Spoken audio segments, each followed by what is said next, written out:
اسمع النبي الصادق. والله تخلي بالك من الحديث ده عشان تعرف انت رايح فين. وسامحني ان كان الكلام قاسيا شيئا ما، لكني ورب الكعبة اخاطبك خطاب القلب للقلب، واحدثك حديث الروح للروح. فانت والدي وانت اخي وانت ولدي وانت امي وانت اختي وانت ابنتي. قال رسول الله صلى الله عليه وآله وسلم، والحديث رواه ابن ماجه والبيهقي بسند صحيح من حديث ثوبان أن الحبيب عليه الصلاة والسلام قال: لأعلمن أقواما من أمتي يأتون يوم القيامة بحسنات أمثال جبال تهامة بيضاء. الله أكبر. والله تخلي بالك من كل لفظة، والله تخلي بالك من كل كلمة. انت متصور معايا البلاغ والبيان النبوي ده؟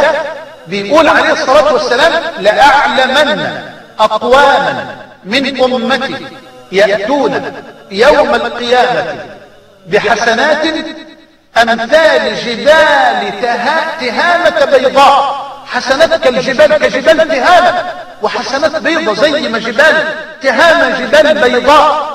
لأعلمن أقواما من أمتي يأتون يوم القيامة بحسنات أمثال جبال تهامة بيضاء فيجعلها الله هباء منثورا. لا حول ولا قوة إلا بالله.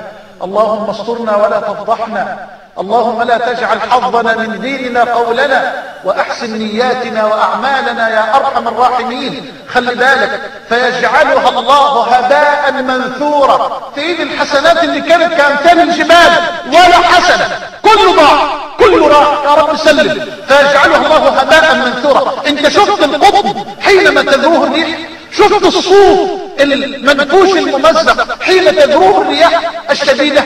شفت الريش؟ فيجعله الله هباء منثورا. ملوش وجود، ملوش قيمة، ملوش أثر. يا الله. النبي عليه الصلاة والسلام يقول: أما إنهم إخوانكم ومن جلدتكم. يا الله. ده من الأمة، ده من المسلمين. لا، وشوف الوصف اللي جاي: أما إنهم إخوانكم ومن أمتكم ومن جلدتكم ويأخذون من الليل كما تأخذون. ده بيصلوا الليل، ده بيقيموا الليل كمان. يعني مش بيصلي الفروض فقط، لا، ده بيصلي الفروض وبيقيم الليل. دول هيجوا بحسنات أمثال جبال تهامة يجعلها الله هباء منثورا، ما لهاش وجود ولا قيمة. ليه؟ ليه؟ اسمع النبي صلى الله عليه وسلم قال: إنهم منكم، إنهم من أمتكم،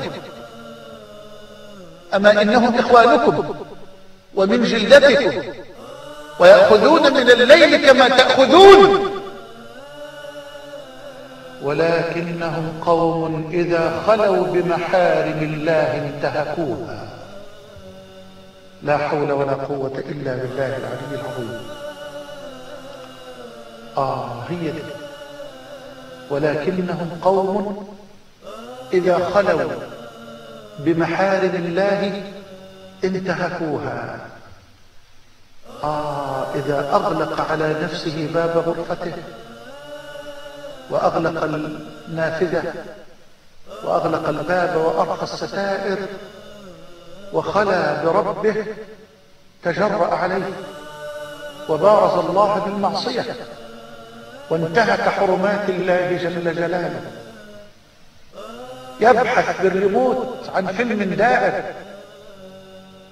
ويدخل على المواقع الإباحية ليقضي الليل مع فيلم ساقط من أفلام الزنا، أو يخطط لانتهاك حرمات الله وللوقوع في معصية الله وهو يعلم يقينا أن الله يراه. إن كنت تعتقد أنه جل وعلا لا يراك فقد كفرت بالله. إن كنت تعتقد أنه جل وعلا لا يراك وأنت في خلوتك فقد كفرت بالله، بل فما أعظم كفرك بالله جل وعلا. وإن كنت تعتقد اعتقادا جازما أنه جل وعلا يسمعك ويراك وأنت متجرئ على انتهاك حرماته، فما أقل حياءك من الله جل وعلا، وما أعظم جرأتك عليه تبارك وتعالى. إذا ما قال لي ربي أما استحييت تعصيني وتخفي الذنب من خلقي وبالعصيان تأتيني، فما قولي له لما يعاتبني ويقصيني، لما يعاتبني ويقصيني. ألم تر أن الله يعلم ما في السماوات وما في الأرض؟